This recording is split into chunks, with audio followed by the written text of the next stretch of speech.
Koliadellesalleux. Koliadellesalleux.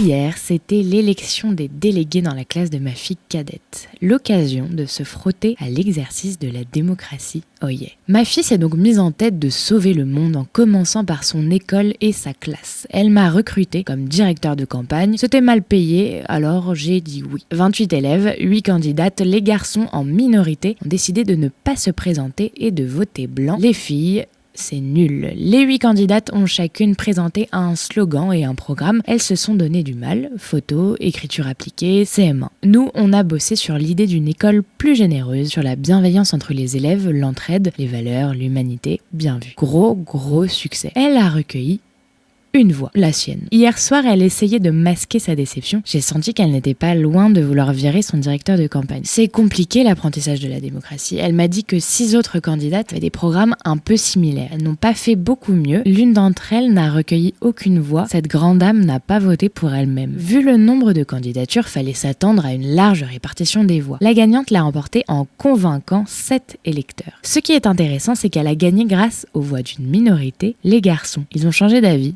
Ils ont voté. Pourquoi ? Comment ? Simple, le programme vainqueur reposait sur une idée forte, l'agrandissement du terrain de foot dans la cour de récré. Une fille qui n'aime pas le foot, qui s'en fout du foot, propose d'agrandir le terrain de foot pour être élue. Je n'ai pas pu m'empêcher de siffler d'admiration. Si j'avais su, j'aurais proposé des burgers frites tous les jours et la fin des devoirs, a dit ma fille. Moi, j'ai pensé à l'achat de plantes carnivores, la chasse aux Pokémon chaque matin, l'installation d'une grande roue dans la cour, ou même la réduction de la fracture sociale, la lutte contre la finance internationale ou la fermeture de Guantanamo. En plus, c'est impossible d'agrandir le terrain de foot. Il occupe déjà toute la place, la cour est trop petite, a rugi ma fille. Promettre un truc impossible à des électeurs qui sont au courant, mais trouvent ça cool, respect. Les garçons sont vraiment débiles et aiment comment elle peut promettre ça. Ma fille m'a dit ça avec le regard de De Niro qui parle de Donald Trump. J'étais partagée entre le cynisme admiratif et désabusé de l'adulte et le volontarisme enthousiaste et choqué du père. J'ai voulu lui dire que les garçons n'étaient pas forcément débiles, qu'ils font simplement comme les adultes. Ils votent pour les promesses irréalistes les plus proches de leur centre d'intérêt. Quant à M, elle a peut-être des parents un peu moins niais que moi, ou alors